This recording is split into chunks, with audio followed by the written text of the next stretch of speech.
Olá! Hoje a gente vai mergulhar numa disciplina da engenharia que é simplesmente crucial, onde segurança e produtividade andam de mãos dadas. O Fitness for Service, ou, em bom português, adequação ao uso. Para começar, imagina só o cenário. Um equipamento super crítico, um reator que fatura milhões por dia para uma indústria, de repente aparece com uma trinca. A primeira reação pode ser o pânico. Parar tudo na hora? Imagina o prejuízo, gigantesco. Mas e se existisse um jeito de tomar essa decisão com base em engenharia, em dados e não só no medo?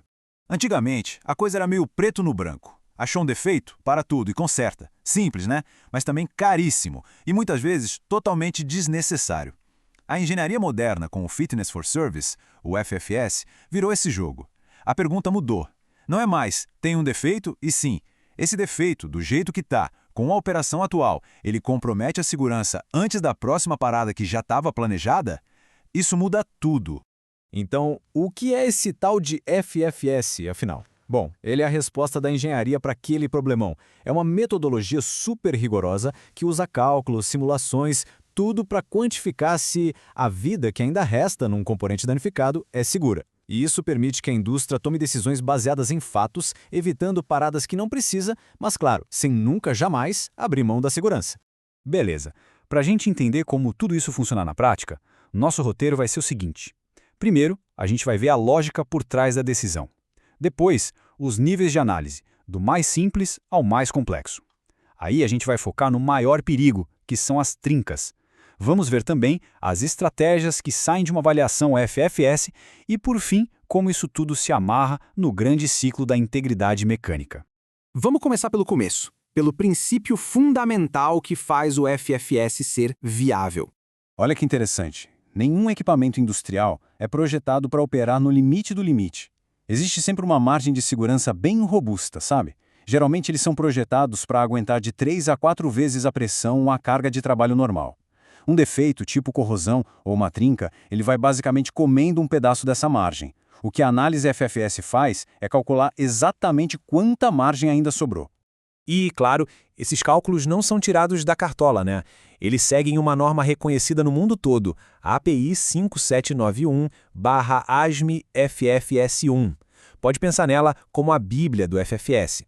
Ela junta a experiência prática da indústria de petróleo, que vem da API, com todo o rigor da engenharia mecânica da ASME. Isso garante que as decisões sejam seguras e padronizadas em qualquer lugar. Uma análise FFS não é uma coisa só, um pacote fechado. Ela é toda estruturada em níveis, cada um mais complexo que o outro. Pensa numa escada mesmo. A gente sempre começa no primeiro degrau, o nível 1. Se o equipamento não passar, a gente sobe para o nível 2, que já é mais detalhado. Se ainda assim não for aprovado, aí a gente recorre ao nível 3. Cada degrau exige mais dados, mais tempo e um especialista mais experiente, mas também dá uma avaliação mais precisa e menos conservadora. O nível 1 é a primeira linha de defesa. Ele usa umas fórmulas e tabelas mais simples, muitas vezes em planilhas mesmo, e é de propósito mais conservador, mais medroso. É perfeito para problemas mais comuns, como uma corrosão que come a espessura por igual, e pode ser feito ali mesmo, pela equipe de engenharia da fábrica. Agora, se o nível 1 reprova o equipamento, calma, não quer dizer que precisa parar tudo. Aí entra o nível 2. Aqui, um engenheiro especialista entra em cena com cálculos bem mais refinados que levam em conta as tensões reais da operação. É uma análise muito mais precisa que muitas vezes consegue aprovar um componente que tinha sido reprovado na triagem mais geral do nível 1. E finalmente, chegamos no nível 3. Aqui, meu amigo, a gente está falando da elite. É onde entram as consultorias super especializadas e os softwares de simulação mais potentes do mercado. Usando análise de elementos finitos, ou FEA, dá para criar um gêmeo digital do equipamento e simular exatamente como o defeito se comporta na vida real. É a ferramenta definitiva para os casos mais cabeludos. De todos os tipos de dano que um equipamento pode sofrer, tem um que é tão sério que exige uma ciência inteira só para ele. Pois é, estamos falando das trincas. Elas são especialmente perigosas porque podem crescer de repente, do nada, e levar a uma falha catastrófica. Para entender e prever esse comportamento, a engenharia usa um campo de estudo super especializado chamado mecânica da fratura. É o coração da avaliação de trincas dentro do FFS. E o mais curioso é o seguinte: uma peça com uma trinca pode falhar de duas maneiras completamente diferentes. Ela pode ter uma fratura frágil, quebrando de uma vez, como um copo de vidro, sem nenhum aviso prévio. Ou ela pode sofrer um colapso plástico, que é quando o material primeiro estica, deforma que nem um chiclete antes de rasgar. A análise precisa checar o risco para os dois cenários. E a ferramenta para visualizar tudo isso é o Diagrama de Avaliação de Falha, o FAD. Pensa nele como um mapa de risco. No eixo a gente tem o risco da fratura frágil, aquela que quebra como vidro. No outro, o risco do colapso plástico, o que estica como chiclete. Juntos, eles desenham uma curva de segurança. A análise vai calcular e colocar um ponto no mapa, que é o ponto de operação daquele defeito. Se o ponto cair dentro da curva, está seguro para operar. Se cair fora, aí a falha é um risco bem real. Uma variação FFS não acaba só com um pode rodar ou para tudo. Ela, na verdade, gera um plano de ação, uma estratégia. Então, o pulo do gato é esse. O resultado da análise te dá um cardápio de opções. A primeira, claro, é operar do jeito que está, se o risco for baixo. A segunda é reparar na hora se o risco for inaceitável. Mas aí vem duas outras opções super inteligentes, o D-Rating e a alteração do processo. Essa do D-Rating é uma sacada genial.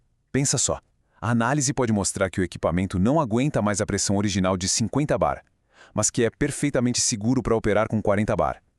Isso permite que a produção continue, mesmo que com uma capacidade um pouco menor, evitando uma parada completa. É uma decisão de negócio, mas totalmente baseada em dados de engenharia.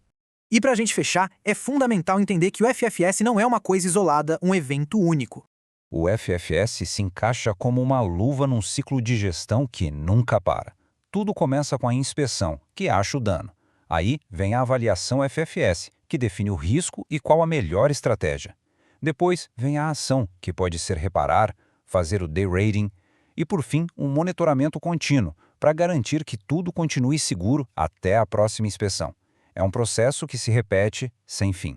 E essa frase resume perfeitamente o objetivo final de tudo isso. A integridade mecânica, usando ferramentas como o FFS, é muito mais do que só engenharia ou dinheiro. É um compromisso, um ciclo que não para, de vigilância, de análise, para garantir que no fim do dia todo mundo volte para casa em segurança. E isso tudo me leva a uma reflexão final. A gente focou bastante em trincas e corrosão, mas as indústrias lidam com muitos outros tipos de danos. Fadiga, fluência por causa de temperatura alta, fragilização por hidrogênio.